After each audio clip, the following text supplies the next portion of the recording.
नमस्कार मंडळी. तर आज आपण बनवणार आहोत एकदम आगळी वेगळी भाजी, जी की तुम्ही डेली बनवत असता, पण आपण आज वेगळ्या पद्धतीने बनवणार आहोत दुधी भोपळा.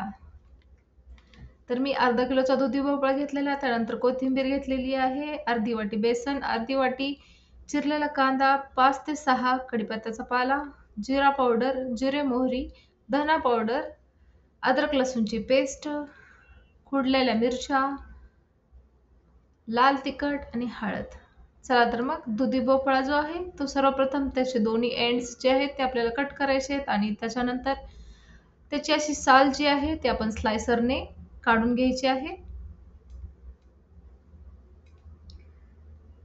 स्लायसरने साल काढून घेतल्यानंतर ना आपण ह्याला क्यूब्समध्ये कट करून घ्यायचे. क्यूब्स म्हणजे चौकोनी अशा आकारामध्ये आपल्याला ह्याला कट करून घ्यायचं आहे. कट करून घेतल्यानंतर आपण ह्याला धुवूनही घ्यायचं आहे. चला तर मग भाजी बनवायला घेऊयात. 3 ते 4 चमचे तेल घेतलेलं आहे. त्यामध्ये आपण जिरे मोहरी टाकत आहोत. जिरे आणि मोहरी हे 1 चमच्याच्या मापामध्ये घेतलेलं आहे. त्यानंतर 7 ते 8 कढीपत्त्याचा पाला आपण ह्यामध्ये टाकत आहोत. त्यानंतर आपण टाकत आहोत 2 खुडलेल्या मिरच्या. ह्या जागी तुम्ही ठेचाही टाकू शकता. कांदा जो आहे तो मी मध्यम आकाराचा 1 कांदा घेतलेला, त्याला आपण चौकोनी असा चिरून घेतलेला आहे आणि तोही आपण आता लालसर होईपर्यंत तळसून घेणार आहोत. थोडासा लालसर झाल्यानंतर आपण यामध्ये अद्रक लसूणची पेस्ट टाकणार आहोत, जी की आपण अर्धा चमचा घेतली होती. त्यानंतर आपण चवीनुसार तिखट टाकणार आहोत. इथे मी 2 चमचे लाल तिखट घेतलं होतं. तुम्ही तुमच्या चवीनुसार घेऊ शकता. हळद जी आहे ती एकदम चिमूटभर घेतलेली आहे. त्यानंतर आपण 1.5 चमचा धनिया पावडर घेत आहोत. त्यानंतर आपण अर्धा चमचा जीरा पावडर घेणार आहोत. त्यानंतर आमचूर पावडर जी आहे ती मी अर्धा चमचा घेतलेला आहे. हे एकदम ऑप्शनल आहे. तुमच्याजवळ नसेल तर तुम्ही नका टाकू. तर ही टेस्टमध्ये फरक येणार नाही. एकदम टेस्टी बनेल हे. तर कांदा तळसत आहे.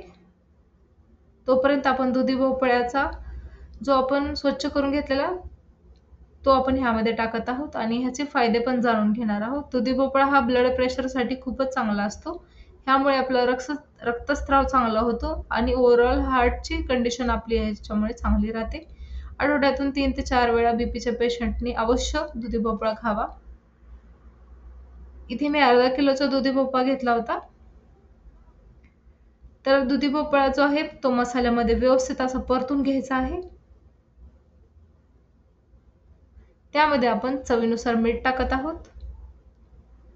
मीठही टाकून आपण त्याला व्यवस्थितपणे मिक्स करून घ्यायचे आणि त्याला 5 ते 10 मिनिटासाठी झाकून ठेवायचं आहे.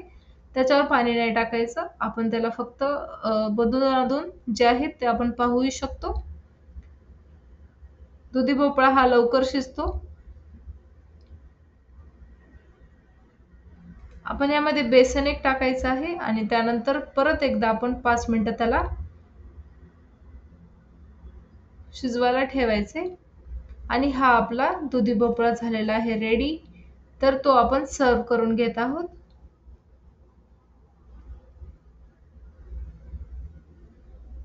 दुधी भोपळा जो आहे तो तुम्ही भाकरीसोबत खाऊ शकता, चपातीसोबतही खाऊ शकता.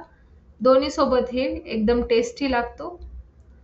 हा आपण एका राजवाडी पद्धतीचा बनवलेला आहे. तर ही रेसिपी तुम्हाला कशी वाटली हे मला कमेंट सेक्शनमध्ये नक्की सांगा. आणि हो, माझ्या या चॅनलला सबस्क्राईब करायला विसरू नका. तुम्हाला आणखीन कोणती रेसिपी हवी असेल तर तेही मला नक्की सांगा. हा व्हिडिओ पाहण्यासाठी खूप खूप धन्यवाद.